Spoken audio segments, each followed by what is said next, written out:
Exercise 2.5 का question number 9 है हमारे पास। X square plus y square plus 6x equals to 1 और x square plus y square plus 2 into x plus y equals to 3। तो ये basically जो आखिरी टाइप बनती है केस 2 का क्वेश्चन नंबर 3, जिसमें both the equations are non homogeneous, यानी कि इसके अंदर आप देखें कोई भी ऐसी टर्म नहीं है जिसके अंदर एक्स वाई सेम टर्म में आ रहा हो। ठीक है, आखिरी दो जो क्वेश्चन है 9 और 10, तो दोनों इक्वेशंस जो हैं वो नॉन होमोजीनियस हैं।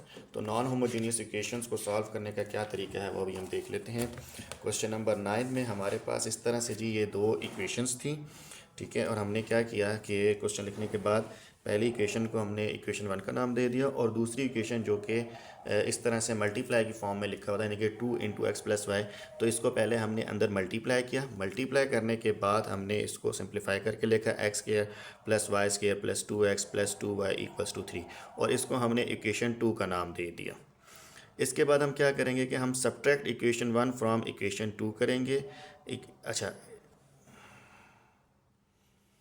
इक्वेशन 1 को हम इक्वेशन 2 में से सब्ट्रैक्ट करेंगे, तो सबसे फ्रॉम जहाँ लिखा जाता है ना, फ्रॉम इक्वेशन 2, तो देन इट मीन्स कि जो जो फ्रॉम है उसको आप पहले ऊपर लिखेंगे। ठीक है, तो आपने इक्वेशन 2 को पहले ऊपर लिखा और उसके बाद आपने क्या लिखा कि इक्वेशन 1 को आपने उसके नीचे लिखा और सब्ट्रैक्ट करना है। तो क्या होगा कि जो सेकेंड इक्वेशन होगी उसके साइन चेंज हो जाएंगे, लिहाजा आपने यहाँ पे इन इक्वेशंस के जो टर्म्स थे उनके साइन चेंज कर दिए। साइन चेंज करने के बाद आपने इनको प्लस माइनस किया। प्लस माइनस करने से जो चीज़ें कटती हैं उनको आपने काट देना है। जिस तरह ये आपके पास एक्स स्केयर है, ये दोनों आपस में कटिंग हो जाएगी। ठीक है, और वाई स्केयर भी आपस में कट हो जाएंगे। और जो 2x और माइनस 6x है इनको सॉल्व करेंगे तो आपके पास -4x plus 2y equals to 2 आ जाएगा। ठीक है, अच्छा, इसको सॉल्व करने के बाद क्या किया कि पहले आपने 2 कॉमन ले लिया। जब आपने 2 कॉमन लिया तो बाहर आपके पास 2 चला जाएगा, अंदर आपके पास बचेगा -2x और यहाँ पे रह जाएगा सिर्फ +y। ठीक है, अब 2 दोनों तरफ कॉमन है, ये दूसरी तरफ जाके 2 डिवाइडेड बाई 2 होगा तो 1 हो जाएगा, इसलिए आपने इसको यहीं पे काट लिया है और ये आपके पास बन जाएगा -2x plus y equals to 1। अब यहाँ से हम y की वैल्यू निकाल लेते हैं। y इक्वल है आपके पास किसके, 2x प्लस 1, और इसको आप दे दें इक्वेशन 3 का नाम। ठीक है, तो इसको अब आप लिखेंगे पुट इन इक्वेशन 2। आपने ये जो इक्वेशन 3 की वैल्यू है इसको आपने इक्वेशन 2 में पुट अप करना है। यहाँ पे मैंने गलती से इक्वेशन 3 लिख दिया, इक्वेशन 2 में पुट करना है इस इक्वेशन 2 को। अच्छा, अब आपके पास इक्वेशन 2 जो थी उसको हमने दोबारा लिखा है 3 नुक्तों के साथ की, यानी कि ये हमने याद दहानी के लिखा है। ठीक है, x square plus y square plus 2x plus 2y equals to 3। अच्छा, आप ये इक्वेशन 1 में भी पुटअप कर सकते थे, उस तरह से भी क्वेश्चन करेंगे तो आंसर ठीक आएगा। किसी भी एक इक्वेशन में आपने इसको पुट करना है। मैंने इक्वेशन 2 में पुट किया है। तो जब हमने y की जगह पे x की वैल्यूज़ को पुटअप किया तो ये आपके पास बनेगा x square plus y square की जगह पे आपने लिख दिया 2x प्लस 1 का होल स्केयर। अब इसका अगले स्टेप में जो है वो फार्मूला ओपन हो जाएगा a plus B whole square का।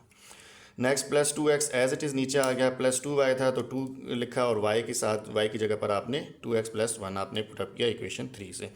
ये लिखने के बाद इक्वल्स टू 3 लिखा। अब आपने इसको सिंप्लीफाई करना है, यानी कि फार्मूला ओपन कर लेना है और अंदर जो मल्टीप्लाई होता है तो मल्टीप्लाई कर लें। तो ये आपके पास बनेगा x square as it is आ गया।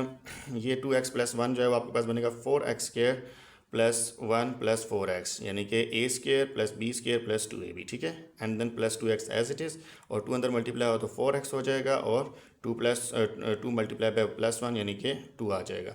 और ये जो इक्वल्स टू 3 था ये लेफ्ट साइड पे आके -3 हो गया। इक्वल के राइट साइड पे अब सिर्फ आपके पास क्या बचा, 0। इसके बाद आपने क्या करना है जी कि देखें आपके पास एक्स स्केयर वाली दो टर्म्स हैं, इनके कोफिशिएंट्स को ऐड कर लीजिए। 1 प्लस 4 करेंगे तो 5 हो जाएगा, यानी कि 5x स्केयर प्लस आप देखें एक 4x फिर 2x 4 और 2 6 एंड देन 4, तो या 4x यानी कि आपके पास क्या बन जाता है 10x बन जाएगा, तो आपके पास आ जाएगा प्लस 10x। उसके बाद आप करेंगे 1 प्लस 2 आपके पास 3 और 3 माइनस 3 आपके पास क्या आ जाएगा 0, तो लिहाजा आपने लिख दिया इक्वल्स टू 0। ये अब आपके पास बन जाएगी इक्वेशन, यानी कि इस सारे को प्लस माइनस करने के बाद सिंप्लीफाई करने के बाद आपके पास जो फॉर्म बनती है वो है 5x square plus 10x equals to 0। अब इसमें से आप 5x कॉमन ले लीजिए तो आपके पास अंदर बचेगा x प्लस 2 इक्वल्स टू 0। तो अब आपके पास ये दो फैक्टर्स फॉर्म में आ गया, तो यहाँ से अब आपके पास x की दो वैल्यू निकाली जा सकती हैं। तो अब आप लिखेंगे 5x equals to 0 and x plus 2 equals to 0। तो एक तरफ से आपके पास x की वैल्यू आ जाएगी x इक्वल्स टू 0, क्योंकि 5 दूसरी तरफ जाएगा तो 0 डिवाइडेड बाई 5 करने से आपके पास 0 ही आएगा, तो x इक्वल्स टू 0 हो गया।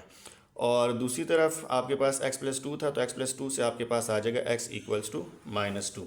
तो एक आपके पास जो x के आंसर है वो ये आ गए। अब इसी x की वैल्यू को जब आप इक्वेशन 3 में पुट करेंगे, जहां आपके पास क्या था, y इक्वल था 2x प्लस वन के, तो आपके पास क्या होगा कि y की भी वैल्यूज़ आ जाएंगी। तो y इक्वल था जी 2x प्लस वन, तो 2 इंटू एक्स, जब आपके पास x ज़ीरो है तो वहाँ पे आपने ज़ीरो लिखा, 0 प्लस वन किया, तो ये आपके पास y 2 मल्टीप्लाई बाई ज़ीरो करने से ज़ीरो हो जाएगा, तो y इक्वल्स टू आपके पास जो है वो 1 बचेगा। इसी तरह राइट साइड पे जब आपके पास x equals to minus two है, तो y इक्वल हो जाएगा 2 इंटू एक्स की जगह पे minus two plus one, 2 into minus two करेंगे तो माइनस फोर प्लस वन, तो y इक्वल्स टू आ जाएगा माइनस थ्री। तो अब आपने क्या करना है, सोल्यूशन सेट लिखते हुए जहाँ आपके पास x ज़ीरो था तो वहाँ y वन था, तो आपने उसके साथ लिखा सोल्यूशन सेट में 0 एंड 1, और जहाँ आपके पास x माइनस टू था वहाँ आपके पास माइनस थ्री आया y, तो आपने उसको लिखा माइनस टू और माइनस थ्री। तो ये इस तरह से सोल्यूशन सेट बन जाता है क्वेश्चन नंबर 9 का।